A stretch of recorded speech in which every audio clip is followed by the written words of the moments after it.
Hello, everyone. I wanted to come on here and just share a little bit about what's happening tomorrow. And so we're going to start off around the table instead of end with the table. So we're going to be eating breakfast from 10:30 to about 11:15 and just sharing stories around the table, getting to know each other a little bit better. And then we're going to be breaking up into groups. We can probably do the groups at the table as well. And then we're going to come back then corporately and have probably a brief time of sharing and then about 30 minutes of corporate worship just to celebrate all the goodness of God. And so part of the reason why I want to go after this and try this next Sunday is just going after this word that God spoke to me to flip the church upside down. And so part of that is really just putting the smaller first. And so I think this might be a practical way for us to try out getting a little bit smaller. There's two smallers. One is we're going to be gathering around these tables of probably about 8. Jesus did this with tables of about 12. He had 12 disciples. He had that spiritual family that he gathered around the table. And so we're going to be doing tables about 8, gathering around. And then also this Sunday, we're going to be practicing smaller groups. We're going to be breaking up into groups of 2s. And so this is aligned with what Jesus promised in Matthew, where he said, if 2 or more gather in my name, I will be there in their midst.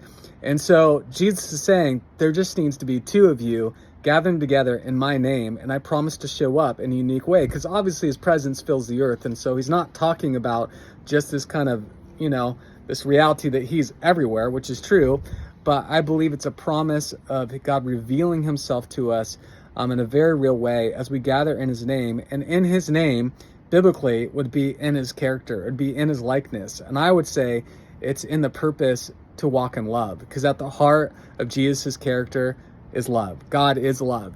And so when we purpose to love like Jesus loves, and we put him in the center of any conversation, any meeting, Jesus promised to show up. But this 2-person thing is really, really big. I think in the Bible, Jesus always sent out the disciples 2 by 2. So they had the family groups, this smaller group of 12, but then he had the 2 by 2. He sent them out in groups together, and the early church continued to practice that. And it didn't seem to deviate that. That's the normal picture of the church that we see as these 2-person bonds as they went out and proclaimed the goodness of Jesus. And so we need those 2-person bonds, those connections, that kind of that deeper relationship that we build with one another. And so I've been working on some stuff practically for us to do that. And I've been doing it a lot with a lot of different people. I've been practicing a lot, and I'm watching how much these smaller groups of connection, and I have a couple of them that are like 4, a couple of them that are 2, but these sort of practices or spiritual rhythms, you could call them disciplines. I like spiritual rhythms, the rhythms that we grab hold of the grace of God, where God transforms us through these things that we practice, that we do over and over again. They form something inside of us. So this is connected to just classically, the church has known this for years, that when Paul says discipline yourself for the sake of godliness, when we grab hold of these patterns and we grab hold of these practices and we go after these things on a continual basis in a connection with God and one another, they cause transformation in our lives. And so these groups of 2 are really powerful when we do them, I think in a certain way, because I've been to a lot of small groups that I didn't enjoy, and a big part of it was there wasn't enough joy. And so when we build with joy plus vulnerability and then introduce God in the mix, it is so powerful. And so we're going to be doing that, and my hope is that we get a little taste of this and we start doing it outside of Sundays or whenever we're doing that.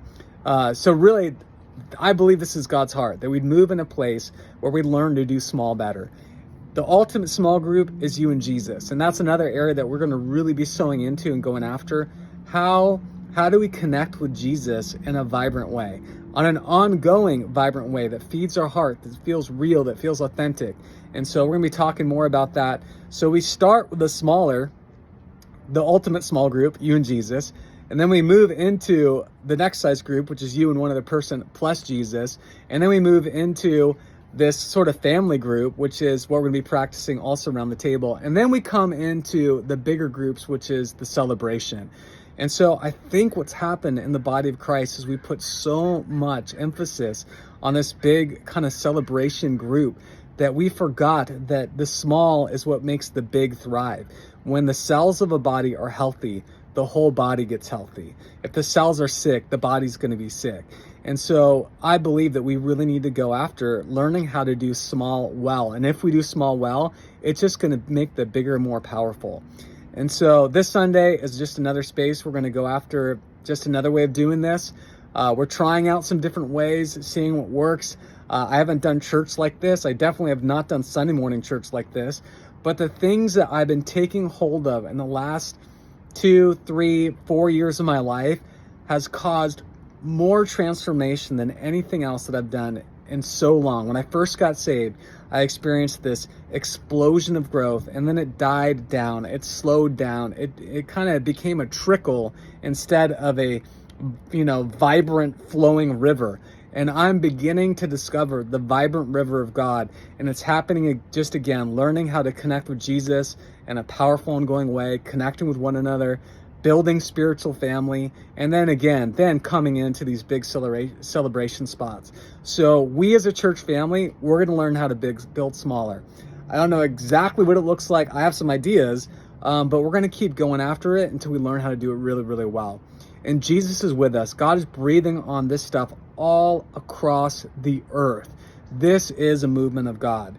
It's a movement of discipleship. It's a movement of spiritual family. It's a movement of learning how to really connect with God on a continual basis, to live out that sort of life that Jesus promised in John 15. It's really available for us.